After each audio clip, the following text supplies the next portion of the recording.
So this is your favorite teacher, Mr. Harper, and we're going to do solving systems using elimination part 2. So in the last video I told you that when you do elimination you add the equations together.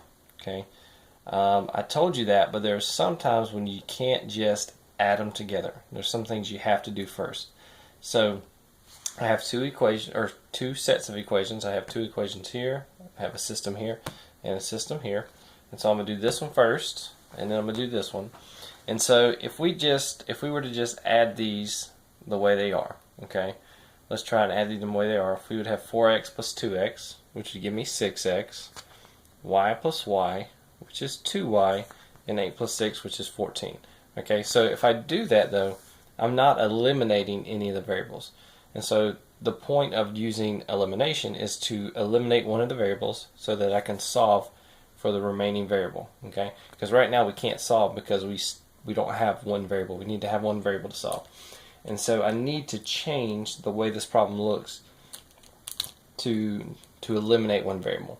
Okay, and so what I see is if I were to subtract y rather than add this together, I can get rid of that y. And so to do that, what I'm actually going to do is multiply this entire bottom equation by -1.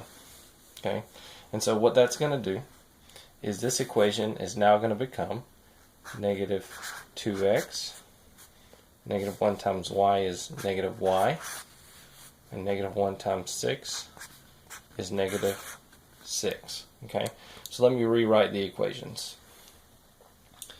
And actually what I'll do is I'll just go ahead and get rid of this so it's kind of out of the way. And so now I'm just going to add, because I've multiplied this bottom equation by -1. And so now I have two equations, and now I'm just going to add them across. Okay, so 4x minus 2x, just going to add across. 4x minus 2x gives me 2x. Y minus y gets rid of that, so that gives me 0. And then 8 minus 6 gives me 2. Alright, and so again, if you add 0, that's really not that important. So we really just have 2x equals 2. To get x by itself, I divide by 2, and I get x equals 1. Okay. Now again, we're not finished, because remember, our answer always needs to be in the form of a coordinate. And so we have our x value, which is 1. But now we need to find out what is our y value. And so what we're going to do is we're going to take one of the original equations, which I'm going to take this one here.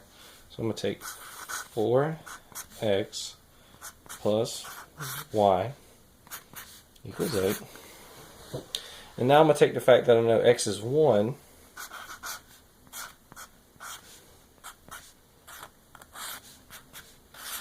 and solve for y. So this becomes 4 times 1, which is just 4. To get y by itself, I would subtract 4 from both sides. Those go away, and I just get y equals 8 minus 4, which is 4. Okay, and again, this is not my answer, this is part of my answer. I knew my x was 1, and now I know my y is 4. Okay, now this is my answer, and you always want to check your answer if you can, which I'm not sure if there's any reason why we ever couldn't. But let me go ahead and rewrite down here the original equations. We had 4x plus y equals 8, and then we also had 2x plus y equals 6. So what we're going to do is we're going to test these by plugging in 1 for x and 4 for y. So we want to see if our solution gives us true statements. Okay, so this becomes 4. I'm just putting parentheses where my x and y are, and I'm going to plug in 1 for x, 4 for y, And so 4 times 1 gives me 4. Plus 4 equals 8. And I hope you can see that 4 plus 4 does equal 8. And so I know that's a true statement. Okay, and now I'm going to test the second equation. 2 times x plus y equals 6. And so again, I'm going to plug in 1. Uh-oh, did I do something wrong?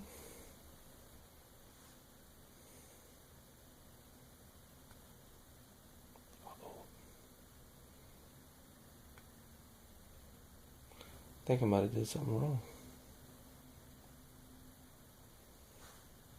Alright, stop the video.